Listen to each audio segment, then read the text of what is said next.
one day I was sitting waiting in the college after training, and I literally see 3 people get shot across from me. There was a football pitch, and then there was the church, and I literally just saw bang, bang, bang, bang, bang, bang, and I see 3 people drop, and the guy that did the final shot sort of ran down one of the rights. So I rang my mum, and I was like, I've got to come home. I can't, I'm in shock, and everything else this isn't for me. And my mum, God bless her, was saying, you can't come yet. I need the Jamaican tracksuit. You can't buy it in London. You can't buy it. I need it. Can you stay? Because I've been promised a game we were meant to be playing against Cuba for the under-19s. And I was like, I can't, I've got to come home. So I flew home without getting an international cap, which, looking back on it, could I have stayed? It was just something that really triggered in me. I'd never seen anything like it. Eastbourne was a very, very quiet town.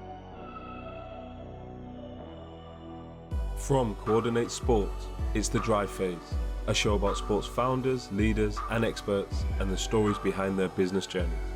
Our guest this episode is Andrew DuCille, Head of Programs at the Rio Ferdinand Foundation. Andrew has forged a successful career working at some of the largest football foundations in the UK. Spells at Brighton, Charlton Athletic and Chelsea have led him to taking on a leadership position with the Rio Ferdinand Foundation. Initially set up to provide support to young people in South East London, the Foundation's reach has spread across the UK. This month, they celebrate their 10-year anniversary. During the episode, Andrew opens up about his path into sport, overcoming adversity, and transitioning from a career in the city. A great guest and a great episode. Enjoy the show.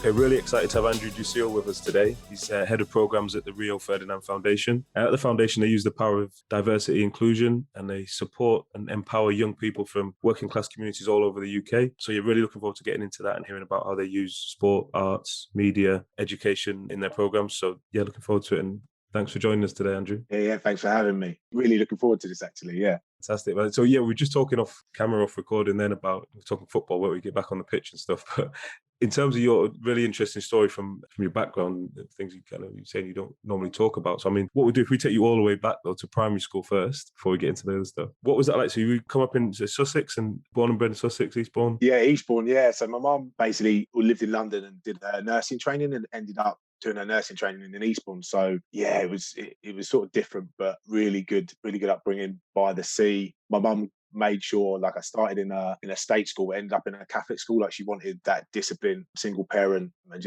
she saw Catholic schools as sort of that discipline and everything else. Is that how she was raised as Catholic then? Yeah, she thought? Yeah, she thought that would be the best thing for me to keep me on track.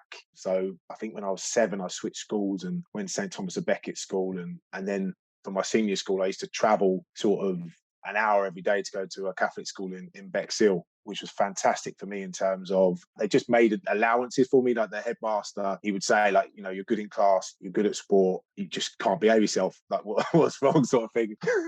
That's the theme as well. When you got some sports talent, generally you kind of get away with a little bit more than others. So. Well, it's weird because every time, like, he'd say, I had his wife in my RE class, used to teach RE, and used to always get in trouble with her. And he would say to the teachers, or at least it must seem like that, he would say, like, if he gets in big trouble, instead of kicking him out of the class or suspending him, send him to me. So I used to spend twice a week in his office, and I used to knock on the door, and he'd go, "What have you done now?" And I'd be like, "Mr. Campbell, I'm really sorry." And he's like, "Sit down," and he'd give me a pep talk, and then I'd be all right for the rest of the week, and then it'd be the next week could start again. But yeah, at school, I loved everything. I played up 2 years for football, played up a year for rugby, I played tennis, I played cricket. I was on the track team. I did cross country. I even tried to dabble in netball when they'd let me do the mixed netball games. Just loved playing sport. I used to turn up for school early, play football on the pitch with everyone, bring the ball. I just loved playing. I just loved getting involved and staying behind after school. Do you think that was obviously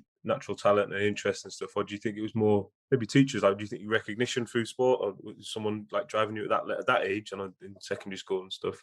Maybe found your niche? I think because I played obviously grassroots football, and I think I got driven through that. The chairman of my local grassroots football team lived at the top of the road from me and used to pick me up and drive me to football, and he was always encouraging and such a great guy, Dave Piercy. And he'd come down from London as well and set up a grassroots team called Old Town Boys, and they're still going now. fantastic guy. For me, in terms of sport, I just enjoyed the friendship element and the speaking with and communicating with and just having banter really around sport, which I'll lead on later when we go into sort of the semi-professional days where I was known as the Joker. But it was more that. I love winning. Like literally, we had a very small school. So we didn't have a lot of boys for the football team. So literally we had the bare 11 and maybe one extra. Whereas you go and play against the other schools and they'd have like 15, 16 and they'll all be really good. And I sort of enjoyed the competition from that side of it. But we didn't win a lot, but we competed.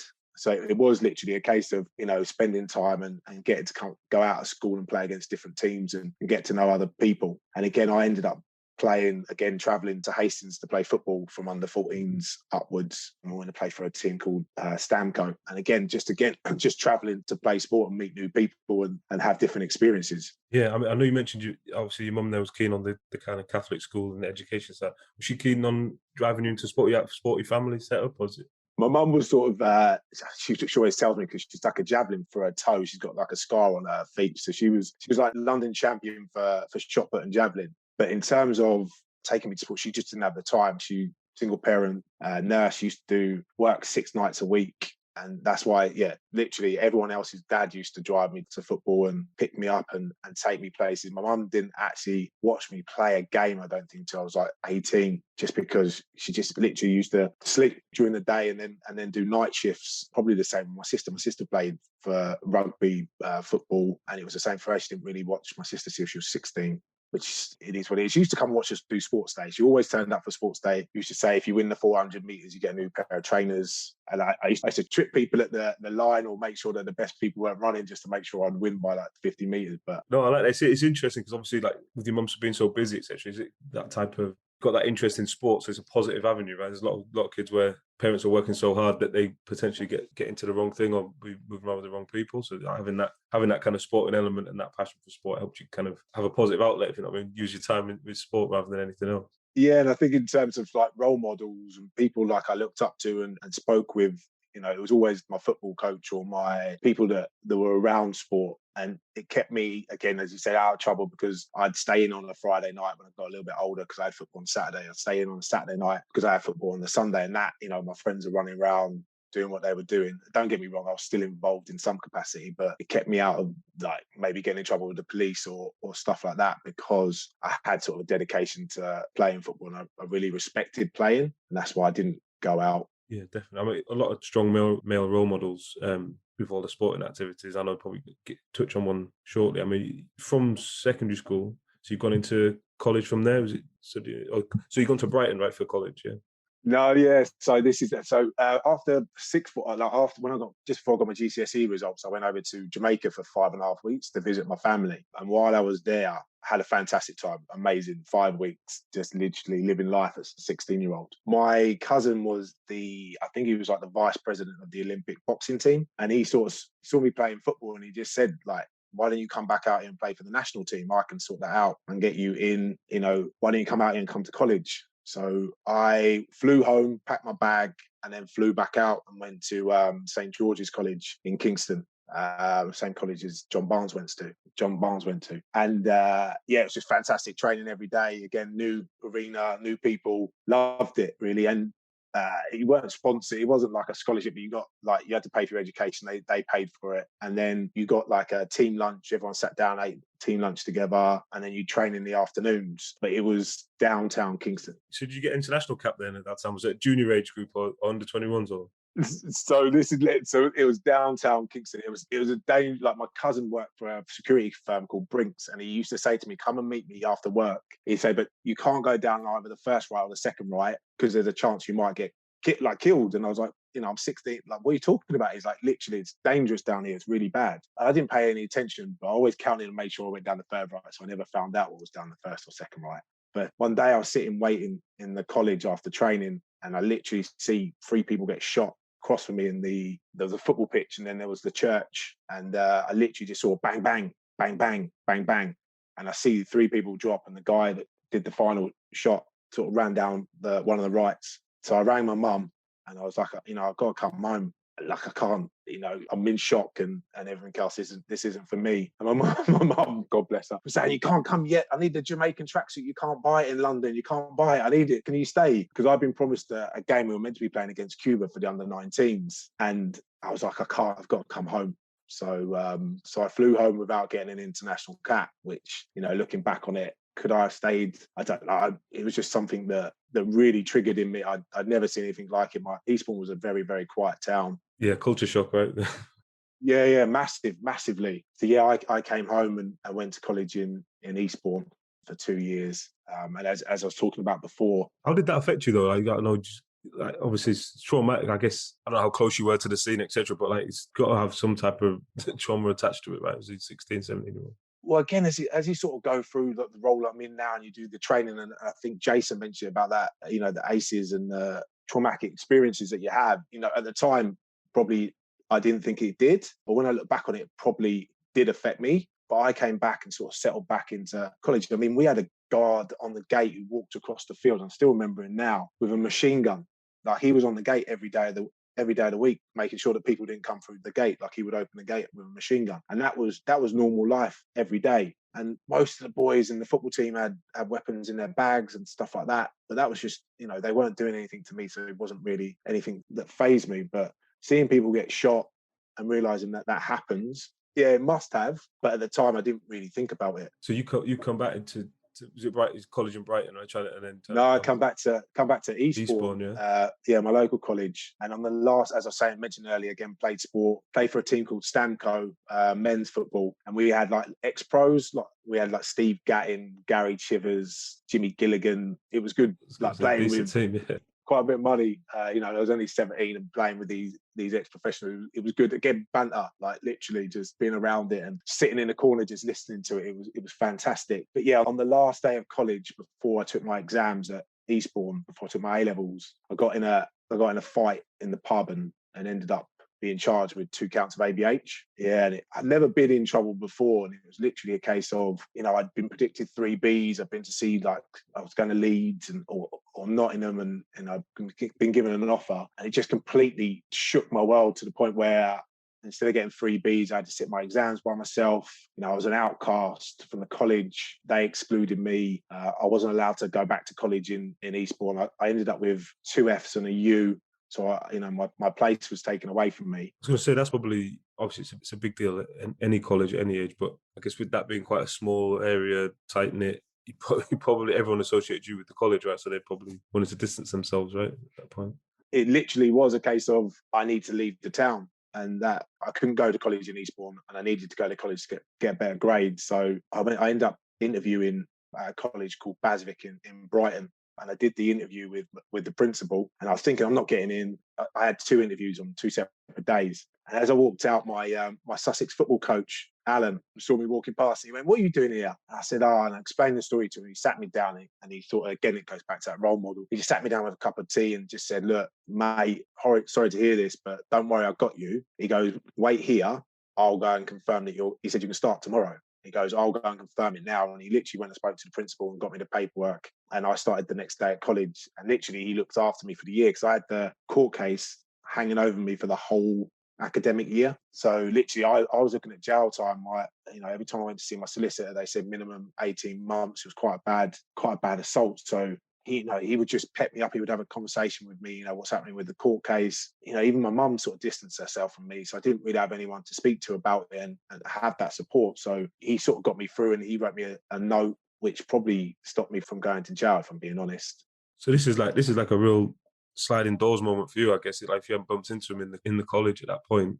I mean, I know you obviously we're going to go on to the relationship you've had with him moving forward, but just that, right? Getting into college and the reference for court, etc. It's huge, right, for you. Yeah. Because again, I could have dropped out of college because literally I was driving 40 minutes each day and catching the train to get to college. 40 minutes each day for an 18-year-old that's pretty much depressed, going to college in a different area, not knowing anyone. But again, football, I bumped into. I remember for the first 2 weeks I was going into the library and I was just like, I'm going to get my head down and study. And the boys on the football team, Paul and Glenn, come and grab me and said, "Come on, we're going to go and do some football training. We're going to introduce you to everyone." And they literally just, again, they supported me throughout the year as well. And we had a fantastic football team.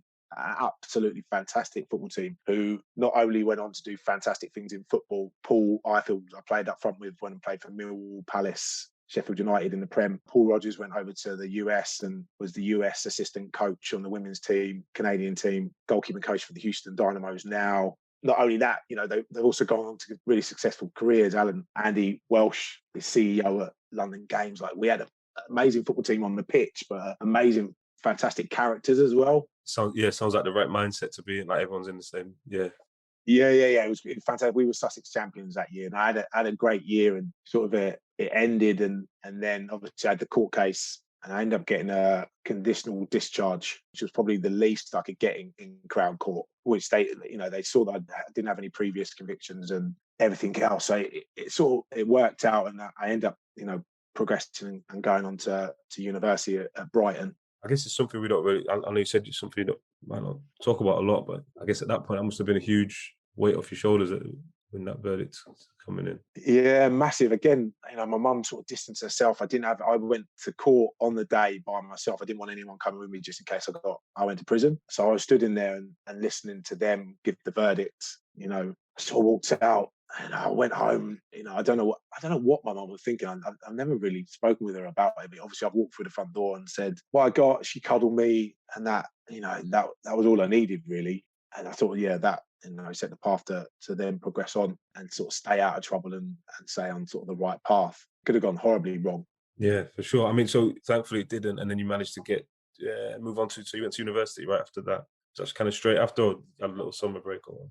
Yeah. So I was playing football at the time. So I went to Brighton University, ended up coming back to play for my hometown. And we were playing sort of step 7, I think it's called now. But we managed, again, great group of players, characters. We managed to get like 3 promotions in 5 years. I think we sort of went through the leagues, all of us together, stayed there was sort of 8 of us core players. So I managed to go to Brighton University, playing football, so getting a little bit of money as well, to sort of help with going to university. So I had sort of a crazy time because I probably spent too much money on going out because I had it, but it was good experience. It sounds like the best of both worlds.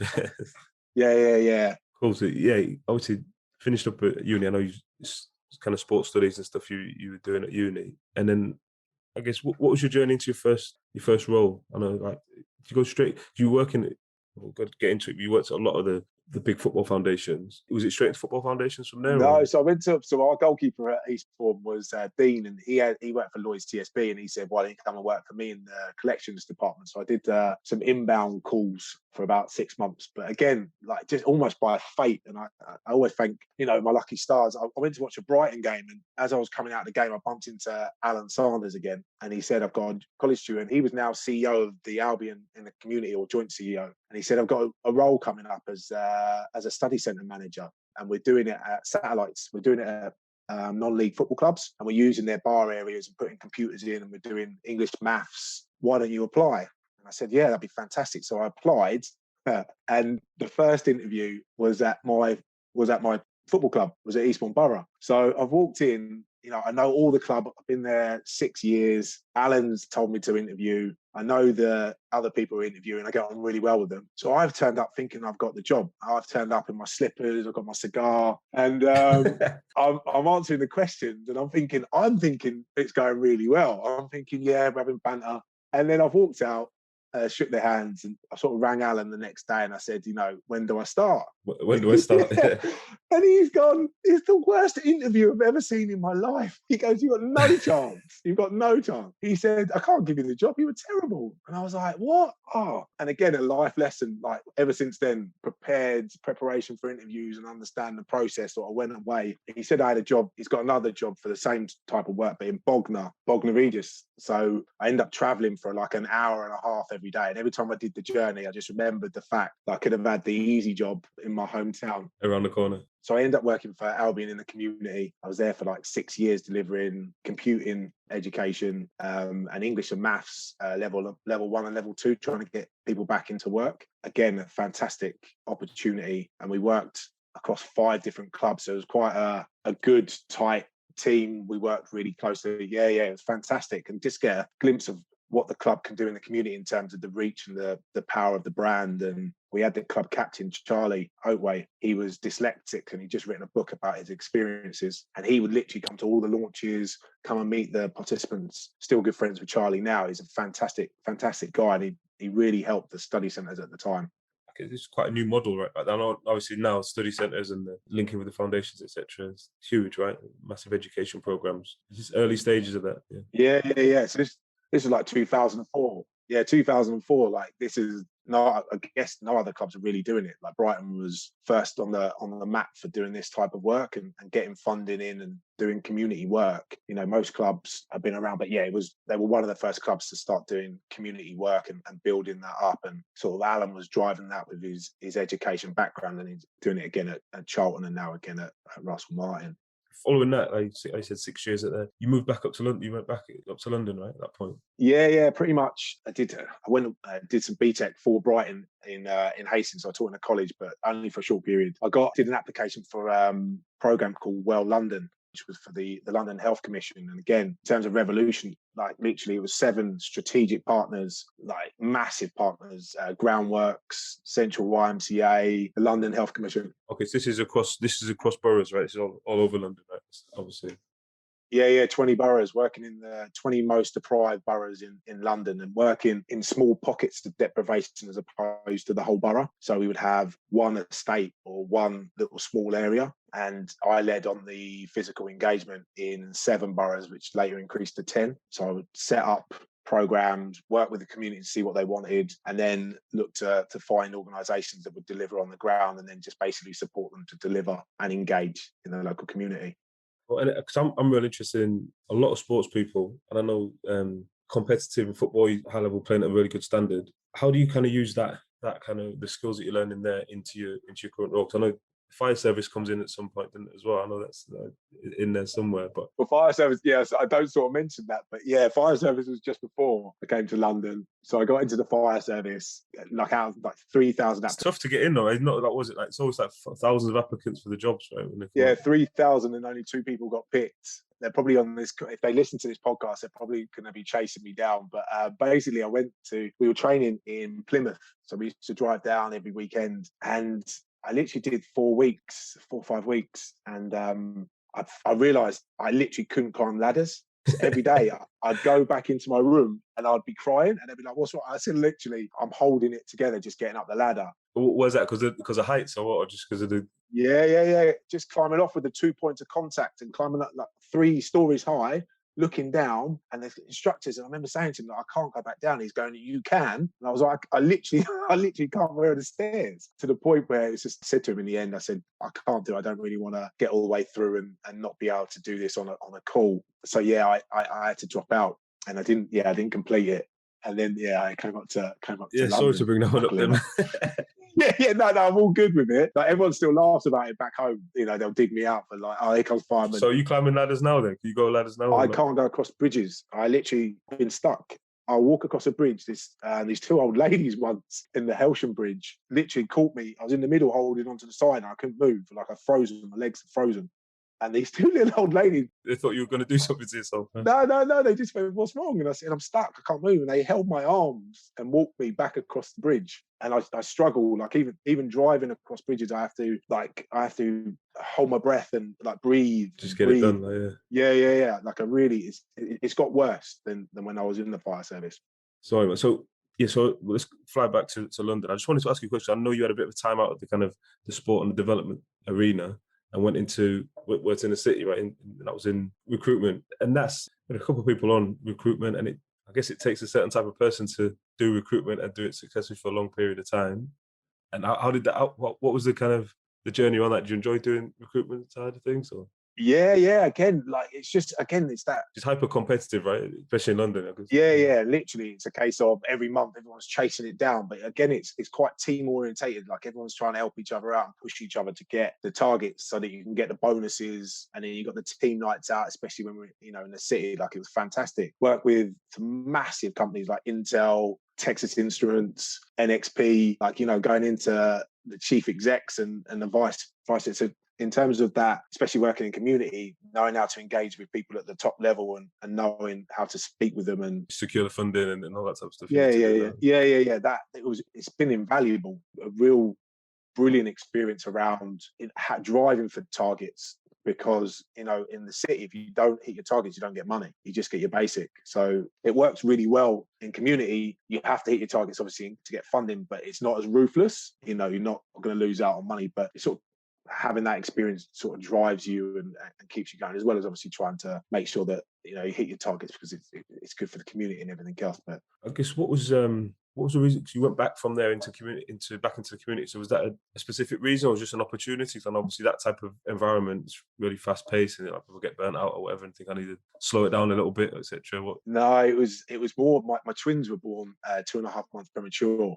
Right. So you go slow it down then. Yeah. Yeah, when you talk about recruit, I still have this vision now. I was outside the NICU unit in Lewisham doing a call with an engineer in Texas at 11 o'clock. So this is when they've just been born. Obviously, just been born premature. You're at the hospital. Yeah.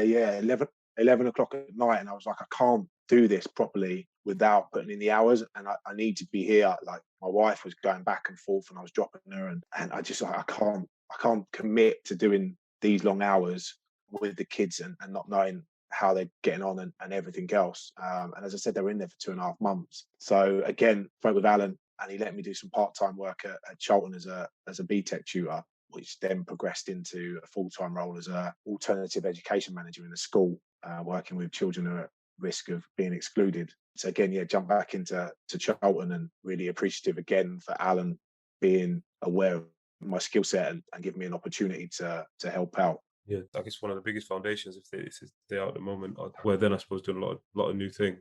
What was that like? I guess having a big impact, because I know we had Matt Parrish, who's over at Liverpool now. He obviously was at Charlton, and he's saying a lot about the I guess the focus on integrating the club with the local community and how powerful that was. So yeah, I guess what was your time at Charlton like for you? Yeah. Again, like in terms of the strategic team and stuff like that, like they just had amazing people who had been around the club for ages and knew exactly what the community needed because they've been in the community and they delivered session. So we had obviously Matt Parrish at Liverpool, Alan, who's gone on to be CEO at Russell Martin, Harlequins CEO at Millwall, Sean Daly, obviously Jason Morgan, who's been there for 25 years. And like, they just know everything that they did, the health and wellbeing program, the community programs, the youth service, they run the whole of the youth services in Charlton. It's just, in terms of integration into the community, they're probably the best. It sounds like it's a breeding ground for all the leaders, everyone going off to it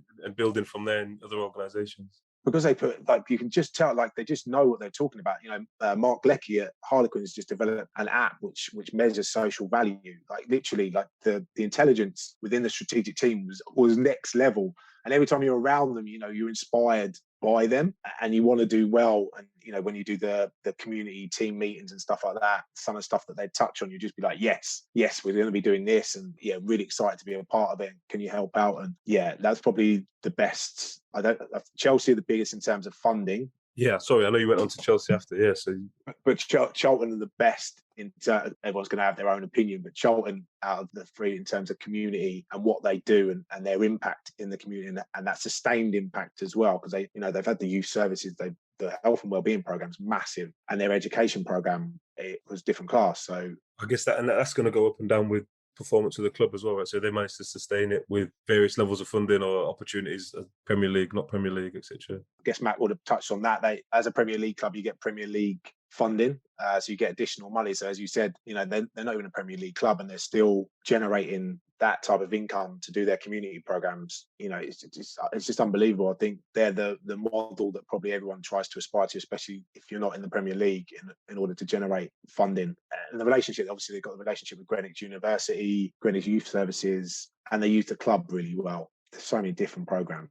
So I know we touched on Chelsea. I don't want to skip over it for now, but I know you use it at Chelsea as well. But in terms of what you're doing now with the foundation, Rio Ferdinand Foundation, are you able to give us a bit of a genesis of how the foundation came to be? I know obviously Rio probably wanted to give back, etc. But for those who don't know the story or why you launched the foundation. Yeah, so I think I mentioned before the call with 10-year anniversaries next week. So the foundation's been running for 10 years, and it was all around that Rio wanted to give back to community, and his mum was really engaged in the community. I think she comes from a youth work background. So he was always engaged in that sort of youth work and what was going on in the community. So he set up the foundation, and we worked in two strategic areas. Manchester, obviously, where, he's probably best known for football, and London, in particular, with a particular focus on Peckham, where he grew up. And it's all around, again, using the brand to provide opportunities for young people, creating safe spaces, linking young people in with sort of education and progression routes, especially with everything that's going on with COVID and the amount of youth unemployment at the moment, coming out of this now. It's something that we're really targeting. And obviously health and well-being as well is another one of our main targets. So it's been a case of running programs, youth mentors, and giving young people a voice to talk, and using that voice to sort of, I guess, influence people at the top level. So obviously you're a young person, you're walking down the road, you have ideas, but you don't know where to relay them. So the idea of the programs that we do is to, you give us your ideas and we'll help you to then project those ideas higher up the chain and create programs around that. Yeah, because one of the things that stood out when I was just looking at the organisation was it's not just sport at all, is it? It's a huge range of different. I don't know if it started off as kind of using sport as or more Rio's brand, I guess. No, it's like employability, diversity, include all the kind of I guess the key factors for young people at the moment. We've got, as I said, we've got a massive campaign launching next week, and we've sort of, I guess, diversified in the fact that we realise that not everyone plays sport, and it's probably the arts and media which we're probably heaviest into at the moment. But we've got singers, spoken word, sport. We also got esports as well, because we understand that, if you don't want to do sport, you might want to do music. If you don't want to do music, you might want to do esports. So there's a real range for young people to get involved, and we want everyone to be included. And that's why we're sort of developing these ideas. I mean, I don't know if you've seen them, but we've done some fantastic pieces for the Youth Voices campaign last year, spoken word pieces. Some of the stuff that came out from the young people was just ridiculous, and just giving some of those young people an opportunity to record in professional studios. And one of the young people, Poppy, did a spoken word piece, and a director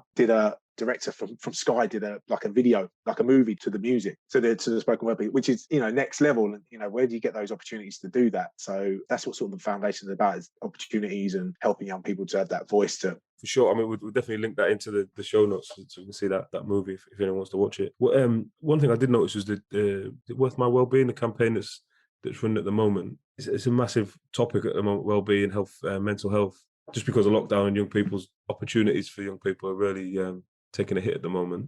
Where did that one come about, the wellbeing campaign? So it's something that was already running in Manchester. They've got the funding, and obviously we're going to replicate it in London. But it is around, just talking with young people and giving young people opportunities to discuss, because it's quite hard, especially for young people as it is for adults, to talk about how they're getting on. And again, as I think I mentioned earlier, just having someone to listen, probably the hardest thing. Teachers don't have much time. Again, grassroots will take time, but it's a program that's grown and the funding's been extended now. So I think it's 3 years of funding they've got in Manchester now to really embed it, and especially with everything that's going on with COVID.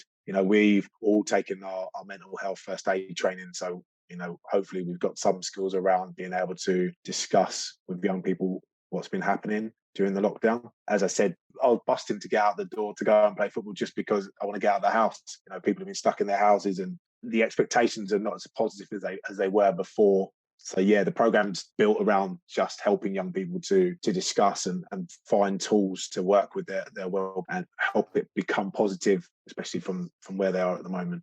I know you mentioned the funding there for the program. How's the foundation funded? Is it just the same as others? So they're looking for fundraisers. I know you've got some massive partners on the music side. So I know you've got the major labels are all involved now. I don't know if that's funding or what's the kind of setup? Are you always looking for sponsors or funding? How's that work? Or is it? Yeah. So yeah, like any foundation, I think the preconception is that, when you're at the club, put money in, and when you're at the foundation, Rio is going to be putting in lots of money. But it's more a case of we're looking for funding and funding partners as well. So, work with the National Lottery Co-op, and we're always looking for pots of money to do different programs and try and react, I guess, to what's happening in the community. I was on a call yesterday and we're talking about doing a sort of a wraparound family program, because it's all well and good that you're working with young people, but sometimes the parents are missed off and they need the support as much as the kids in order to support the kids. If you can't, the parents aren't aware that maybe they're struggling, then how are they going to help the kids when they come home? You can support the kid and that they can be fine, but if the home life's not positive, then there's going to be a problem as well. So we're looking at a holistic adult and young person program. So we're just always having discussions, always looking for pots of money, what's around, and looking to partner up as well. Going to be working with Fulham on a community session. We're doing a partnership session there. So partnerships as well, seeing what's around and sharing funding. So at the moment you're working out of London, Manchester, Belfast, you've got set up over there as well. One of the partnerships, I know it says you've got a Sky documentary going on, and you're getting followed, you're getting filmed at the moment while we're on this podcast. Is that how's it work? I had a call yesterday. Again, busy day yesterday. So what's coming about, because we're doing a campaign's called United Against Racism, and we're looking to work with young people to see what their views are around how they see the future. Not what's happened before, but how do you see the future? What can we do to improve that future and create some community events and do some positive stuff in the community and get those young people to lead on those events. So yesterday we chat with the Sky special team. We're going to be leading on a year-long documentary following 3 young people, one in Belfast, one in Manchester, and one in London, and seeing what they do and tracking their journey and what their journey's been to this point as well, to see how they've sort of come to where they are now. And really, really excited about that, because I think it's the 3 young people are going to be excited about sharing what they're. Have you already been recruited then? So young people off your current programs, right? Or Poppy was talking about with the video, is the ambassador in Manchester.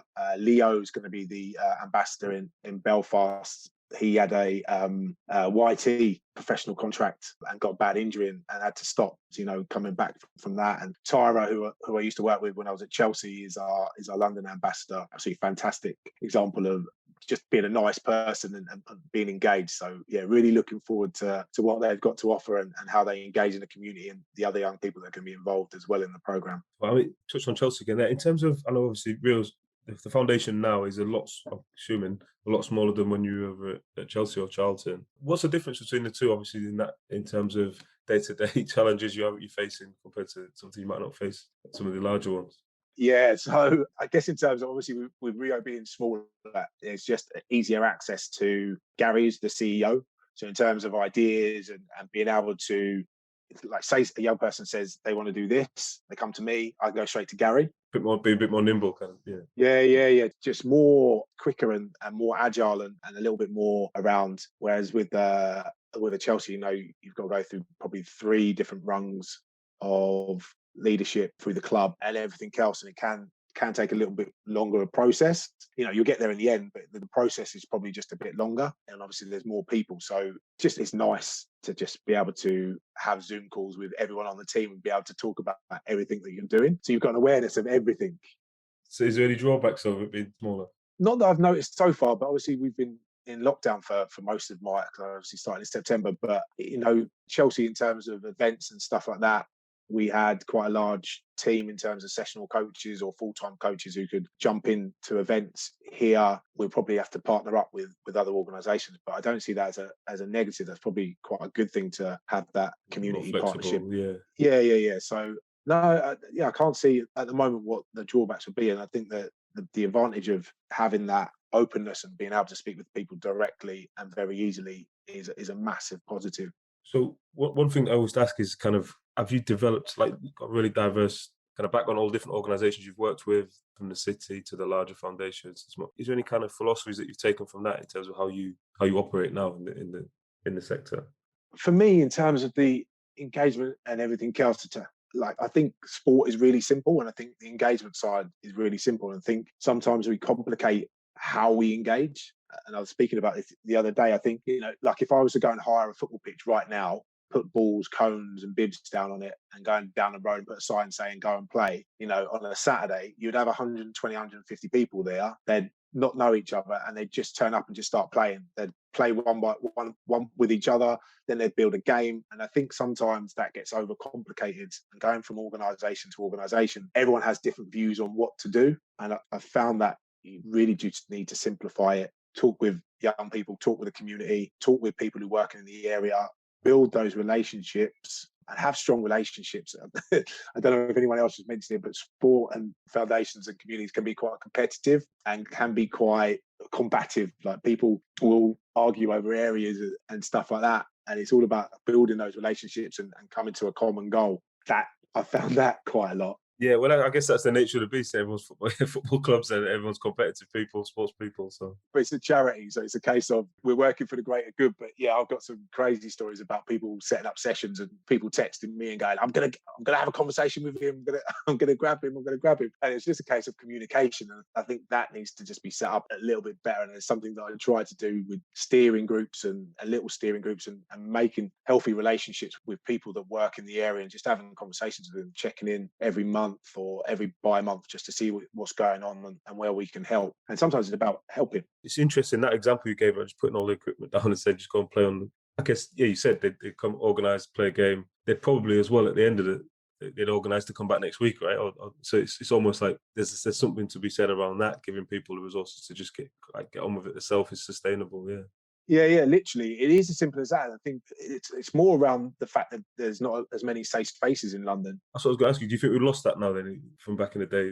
Like the pen or the cage, everyone just going to play football in there? 100%. Although I've worked on a lot of estates when I was at Chelsea on the Wandsworth estates, and the kids will go out and play and stuff like that. There's always the element of danger and, what might happen. And, if we can create fantastic facilities, obviously the estate muggers are not always the greatest. If you can create fantastic facilities, you're just going to get kids going in there every day because they're going to be proud of what's there, and they're just going to play. If you give them balls, process of getting table tennis bats and balls, which we're going to give out to families just to play at home and play on the table tennis, outdoor table tennis, and it literally is as simple as that. If you've got equipment, it sort of facilitates you going out to play, but you've got to have the safe spaces. You're not going to leave your house and play. You have to then go to grassroots, which maybe you don't want to go to. The whole simple thing around playing is so much harder because you don't know what's going to happen in your local area. Yeah, sorry, I was going to say, I think there's something to be said. Like now, from when I grew up and you grew up as well, it's more formalised now, right? So there's qualified coaches, great facilities, the sessions at this time. Whereas before it might be just you're just going to go down there and see what's going on, and I'll join in, and I might not join in for a bit, and I'll play. Whereas that might, obviously we need that. We need the qualified coaches and the guys out there doing the great work, but potentially it's taken away from that ad hoc turn up and play kind of. Yes, it pretty much lost that. Like, literally, I took my kids out this morning and we've got a cage across the road. Unless I'm there, before you just be able to go out by yourself and just play. Like, now you have to go with your parent, and your parent doesn't always have the time to do that, which is, that whole thing around playing, get the kids playing and stuff like that. You need to make spaces safer, which is what we do by putting the coaches there. And again, it's that we're there at 5 to 7. You have to be there at 5 to 7. Most of the clubs will probably want you on time as well. So it's like takes away that element of it. But you are losing that way of communicate, like kids learning how to communicate with other kids without having adults asking them how to do it and stuff like that. As I said, like literally the council should be saying, here's a pitch, got loads of equipment, just play. Downstairs we've got a playroom. I've got boxing bag, boxing mitts, hurdles, balls. I just say to kids when they wake up, just do what you want to do. If you don't want to do it, don't do it. And they just they'll do like 10, 15 minutes. And that's fine. Just do what you want. Do it without me. I've got too much going on. But it takes away the stigma, right? Because some people don't like formal sport, being told what to do, and they might say, I'll have a go, or won't have a go. So no, that resonated with me that bit.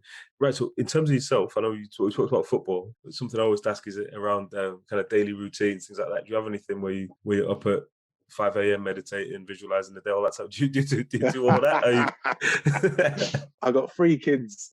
So you're up at 5 a.m. anyway, yeah? So we don't... Yeah. My kids, I've got twins who are 6 and a little boy who's 4, who just literally energy. So yeah, we're normally up, especially during the lockdown. We were going across the road and we were doing laps. We would get up and do laps every morning, 8 o'clock. We talk about being punctual, quite army like that. But we'd get up and we'd do like 4 laps of the sort of area and then get kicked the ball about. So I was doing that a lot during COVID. But yeah, I'm up 5 a.m. with my youngest, probably do a few work emails, and then kick on with a ginger shot about 8:30, and then into work. But I got sciatica at the beginning of lockdown, so I've been doing a lot more back stretches. Stretching. Well, everyone's getting that now, sitting at the makeshift desks or whatever you've got at home and stuff. Yeah. So that's pretty much it. Up at 5, ginger shot to keep me going. Ginger shot again at like 12:30 to give me that kick again.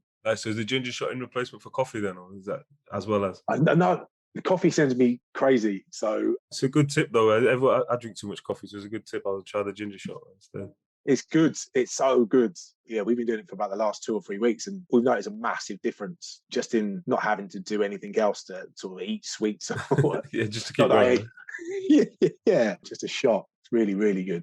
Final one for me, right? If you could go back in time to a certain point and just give yourself some advice. Let's say if you go back to a younger self, what one piece of advice could you give yourself? Because I've been really lucky, and I wouldn't say anything. I wouldn't want to change anything, but I definitely would have tried to obviously stay out of trouble. But the way I look at it, if I hadn't got in trouble, I wouldn't have ended up with Alan in Brighton, and I wouldn't have had that journey with him, Brighton and Charlton, and obviously him still mentoring me now. So I don't think there's anything I would change. I would have wanted to not get in trouble, and I probably would have tried a bit harder at football. I would have probably tried to find someone to push me when I was a bit younger, because I never went and did any academy training or did any set training. I think possibly I could have been a bit better. I don't know whether I'd have gone pro, but I could have been a bit better. But there's nothing really, I guess, in terms of just sticking at things. Again, like staying in Jamaica, like I could have just pretended it never happened and got my my Jamaican cap, because they went to the World Cup 2 years later, and I was there 96 or 98 they went, and one of the lads from the college went.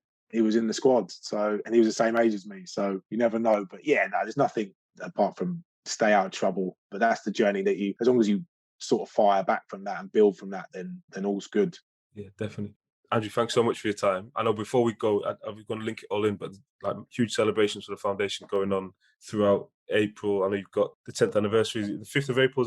That's the date? Yeah. Launch is on Monday the 5th, and there's going to be quite a few people doing videos to talk about the work that we're doing, and then there's going to be a year-long campaign around. It's called United Against Racism. And we've got the track with Heather Small, right? She's ambassador for the foundation now, so from M People. She's got the track. Is it out now, the new track? Yeah. It came out in the middle of March. So Heather Smalls, as I was saying to you, like massive fan. Like literally, I sing Proud. I've got the kids downstairs singing Proud, and obviously the new track as well. And she's going to be mentoring some of the young people as well around music, and hopefully we're going to do a track for the Sky documentary. The young people are going to do a track for the Sky documentary to go on it. Fingers crossed. But those sort of opportunities. Yeah, 100%. I mean, we'll look out for all that, and we'll link it all in as well, and hope everything goes with the launch and into the next 10 years.